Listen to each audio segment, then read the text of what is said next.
Bonjour, c'est Capucine et donc dans cette vidéo je vais vous parler de la plagiocéphalie. Donc c'est quand les bébés ils s'aplatissent le crâne.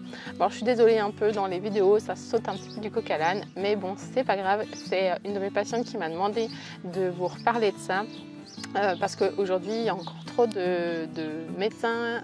Désolée pour les médecins, je sais qu'il y en a qui sont hyper ouverts, mais et des pédiatres qui vont dire oui c'est pas grave, ça se verra pas avec les cheveux. Oui, bon bah c'est non, d'accord, ça se verra encore avec les cheveux. Si vous êtes un petit peu curieux et que vous regardez les enfants, les jeunes ados, les adultes, et ben vous allez voir des méga plagiocéphalies. Soyez à peine curieux, regardez la tête des gens et vous allez les voir en fait. Et la politique back to sleep, donc on a remis les enfants couchés sur le dos et elle a, je sais pas, 20-30 ans, donc on commence à avoir les premiers adultes avec des plagiocéphalies. Donc si vous regardez, vous les trouverez. Moi, ce coup-ci, j'en vois plus tous les jours puisqu'on est confiné, mais dès que ça sera rouvert, vous allez voir que vous allez en trouver. Et puis, donc on dit... il y a eu quelques études quand même qui ont été faites et qui ont montré qu'il y avait un retard moteur, que c'était des enfants qui avaient plus de lunettes, plus d'orthodontie et plus de besoin de soutien scolaire. Donc bon, c'est quand même pas négligeable. Le retard moteur, ça c'est quasiment systématique et ça c'est vraiment... Parce qu'en fait, si vous voulez, l'enfant il s'aplatit la tête, mais souvent il s'aplatit un peu aussi dans les côtes. Donc c'est des enfants qui sont un petit peu plats et du coup, comme ils sont posés sur le dos, eh ben, ils peinent à faire le retournement, la première étape où ils se retournent. Et du coup, ben, comme ils décalent le retournement, ben, ils décalent tout le reste. Donc ça, c'est vraiment un des trucs le plus important. Et puis, si vous me suivez depuis un moment et que vous avez déjà entendu un petit peu parler des réflexes archaïques et tout ça, on sait que c'est parce que l'enfant il se retourne, qu'il rampe, qu'il fait du quatre pattes, qu'il va intégrer ces réflexes archaïques, ces réflexes qu'on retrouve dans les troubles d'apprentissage. Bon, je sais, ça fait un petit peu loin, mais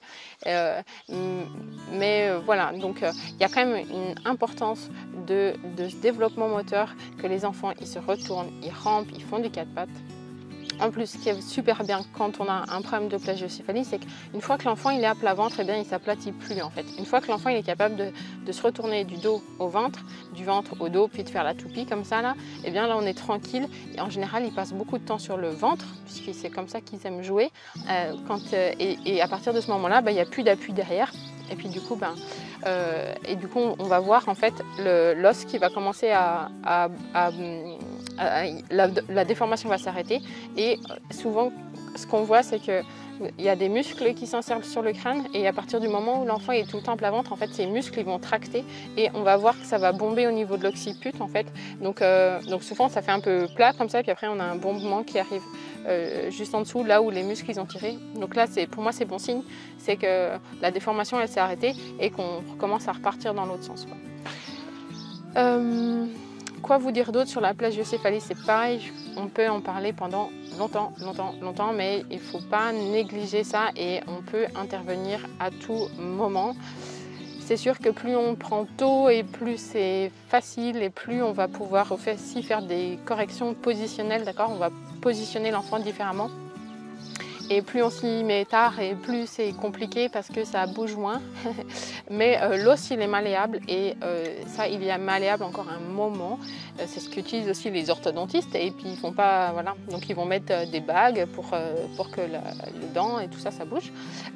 Donc il y a une malléabilité qui existe et bien sûr elle est vachement moins grande dès qu'on est un petit peu plus grande, mais il y a encore des choses qui sont possibles. Et puis après, en France, on peut poser des casques. C'est comme de l'orthodontie, quoi. On va mettre des contraintes à des endroits pour que le crâne il se développe là où on veut. Et ils peuvent mettre des casques jusqu'à assez tard, d'accord. Moi, j'ai contacté un petit peu les médecins qui font ça parce que j'ai eu des enfants assez grands, 3 ans, d'accord, qui avaient des très grosses plagiocéphalies. Pour voir si c'était encore possible de les casquer à cet âge-là. Donc eux, ce qu'ils disent, c'est que c'est possible, mais le problème, c'est qu'à 3 ans, ils vous défont le scratch en fait, hein. Donc c'est plus dur qu'ils conservent le casque longtemps.